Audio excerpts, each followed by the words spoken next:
বন্ধুরা, আজ আমি আপনাদের এমন এক অদ্ভুত ঘোড়ার কথা বলতে যাচ্ছি যা জানলে আপনি অবাক হবেন, এবং সেই সাথে আমরা ডানাওয়ালা ঘোড়া বা উড়ন্ত ঘোড়ার কথা বলবো। এই ভিডিওটি আপনারা লাইক করেন অথবা না করেন, এটা আপনার ইচ্ছা, কিন্তু এই ভিডিওটি না টেনে শেষ পর্যন্ত অবশ্যই দেখুন। বন্ধুরা, গ্রামে একজন খুব গরিব লোক বাস করত। সে গরিব তো ছিল, কিন্তু ধৈর্যের সাথে তার গভীর সম্পর্ক ছিল। সেই গরিব লোকটির একটা শুদ্ধ জাতের ঘোড়া ছিল। দূর দূরান্ত থেকে মানুষ আসা যাওয়া করত। তিনি তার বাড়ির কাছে একটি ছোট আস্তাবল তৈরি করেছিলেন, অর্থাৎ তিনি ঘোড়ার জন্য একটি আস্তাবল তৈরি করেছিলেন। তার ভালোবাসা আর কিছুই নয়, কেবলমাত্র একটি ঘোড়াই ছিল। রাজা যখন জানতে পারলেন যে পাশের গ্রামে একটি মানুষের কাছে একটি ঘোড়া ছিল যেটা খুব উঁচু জাতের, রাজারও ঘোড়া খুব পছন্দ ছিল, অর্থাৎ ঘোড়া পালনের খুব শখ ছিল। সে ভেবেছিল এই উচ্চ শ্রেণীর ঘোড়াটা রাজা। সেই ঘোড়াটি নেবার জন্য রাজা তার কিছু সঙ্গী নিয়ে সেখানে এসেছিলেন। গরিব লোকটির কাছে এসে তিনি বললেন, হে ফকির, তোমার এই ঘোড়ার বিনিময়ে তুমি কি চাও? লোকটি বলল, আমি ক্ষমা চাই, কিন্তু আমি এই ঘোড়াকে খুব ভালোবাসি। ভালোবাসার জিনিসকে বিক্রি করতে নেই। রাজা তাকে বললেন, আমি তোমাকে অনেক দাম দেব, কিন্তু সেই লোকটি তবুও না করে দিল। রাজা বলতে লাগলেন, একবার আবারও ভেবে দেখো, আমি তোমাকে আমার রাজ্যগুলোর একটি দিয়ে দেব, তার বদলে তুমি আমাদের এই ঘোড়াটা দিয়ে দাও। কিন্তু লোকটি তখনও রাজি হয়নি। ব্যাপারটা এমন পর্যায়ে পৌঁছেছিল যে রাজা তাকে রাজত্বের অর্ধেক প্রস্তাব দিলেন। সেই গরিব লোকটি বলল, রাজা সাহেব, এটা যদি বিক্রিযোগ্য জিনিস হতো তাহলে আমি আগেই আপনাকে তা দিয়ে দিতাম, কিন্তু এর কোনো মূল্য নেই। রাজা একজন সম্ভ্রান্ত শাসক ছিলেন। তিনি বললেন, ঠিক আছে, এটা তোমার ইচ্ছা, অর্থাৎ তুমি যদি বিক্রি করতে না চাও তাহলে বিক্রি করো না।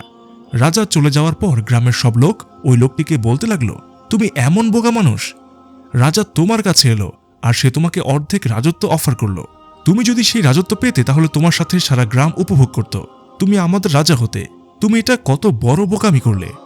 এত বড় ভাগ্যকে কবুল করলে না। এটা আমার ঘোড়া। রাজা দাম দিতে চেয়েছেন, তাই আমি রাজি হইনি, এই কারণে দেইনি। এতে ভাগ্য বা দুর্ভাগ্যের কি আছে? লোকেরা বলল, তুমি নাছোড়বান্দা, তুমি প্রথম থেকেই এমন ছিলে, তোমার স্বভাবও এমন। তাই বলে সবাই চলে গেল।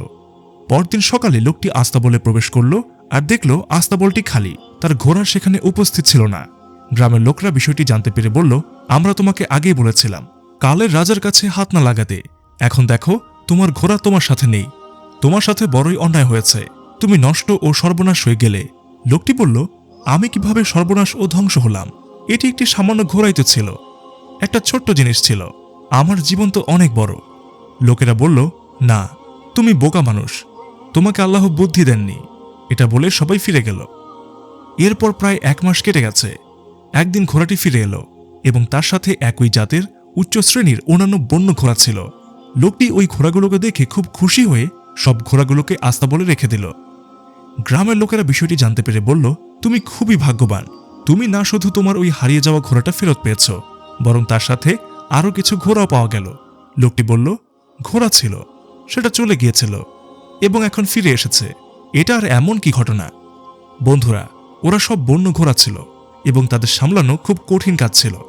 লোকটির একটিমাত্র ছেলে ছিল যে তার কাছে নিজের জীবনের চেয়েও প্রিয় ছিল। ছেলেটি তার বাবাকে বলল, এগুলো বন্য ঘোড়া এবং আমি তাদের নিয়ন্ত্রণ করব। এই বলে সে সবচেয়ে স্বাস্থ্যবান ঘোড়াটির পিঠে চড়ে বসল এবং ঘোড়াটি চালানোর চেষ্টা করল, কিন্তু সে ঘোড়া থেকে পড়ে গিয়ে পায়ের হাড় ভেঙে গেল। তার বাবা তাকে বাড়িতে নিয়ে গেলেন। গ্রামের লোকেরা তার কাছে এসে বলল, তোমার একটাই ছেলে ছিল এবং তার পা ভেঙে গেল, তোমার তো সর্বনাশ হয়ে গেল। কিছুদিন পর রাজ্যে যুদ্ধ শুরু হলো। ফলে রাজার লোক জোরপূর্বক সেনাবাহিনীতে নিয়োগ করা শুরু করল। রাজা তার আশেপাশের এলাকার সুস্থ যুবকদের ধরে যুদ্ধে নিয়োগ করলেন এবং সেই লোকটির ছেলের পা ভাঙার কারণে তাকে নেওয়া হলো না। গ্রামের লোকেরা আবার এসে তাকে বলতে লাগল, তোমার কি সৌভাগ্য, তোমার ছেলের আজ পা ভাঙার কারণে তাকে যুদ্ধে নেওয়া হলো না, তুমি খুবই ভাগ্যবান। লোকটি গ্রামবাসীকে বলল, আমি তোমাদের সাথে থাকার যোগ্য নই। এটা অযোগ্য মানুষের গ্রাম, যারা তাদের জীবনের একটি ছোট্ট অংশ সারা জীবনে ছড়িয়ে দেয় এবং তার ফল পেয়ে যায়। আমি দুঃখিত, আমি আপনাদের সাথে থাকব না, তাই আমি আমার ঘোড়া ও ছেলেকে নিয়ে এই গ্রাম ছেড়ে চলে যাচ্ছি। বন্ধুরা, এখন যদি আমরা ডানাওয়ালা ঘোড়ার কথা বলি তাহলে বলতেই হয়, বেশ কিছুদিন ধরেই ঘোড়া নিয়ে কথা হচ্ছে। সোশ্যাল মিডিয়ায় ডানা মেলেছে, এটা চলছে আর বলা হচ্ছে অমুক জায়গায় ডানাওয়ালা একটি ঘোড়া দেখা গেছে, একটি উড়ন্ত ঘোড়া দেখা গেছে। তাহলে বলে রাখি, এমন কিছুই নেই, কোথাও উড়ন্ত ঘোড়া দেখা যায়নি। এগুলো সবই এডিট করা, অর্থাৎ ফটোশপ করা হয়েছে। বন্ধুরা, আজকের গল্প এতটুকুই। আজকের ভিডিও থেকে আপনারা কি কি শিখলেন কমেন্ট বক্সে তা জানাতে পারেন এবং আপনার বন্ধুদের সাথে ভিডিওটি শেয়ার করবেন। ইনশাল্লাহ আমরা আবারও নতুন কোনো ভিডিও ও শিক্ষণীয় ভিডিও নিয়ে আপনাদের সামনে হাজির হব। ততক্ষণ পর্যন্ত ভালো থাকুন, সুস্থ থাকুন। আল্লাহ হাফেজ।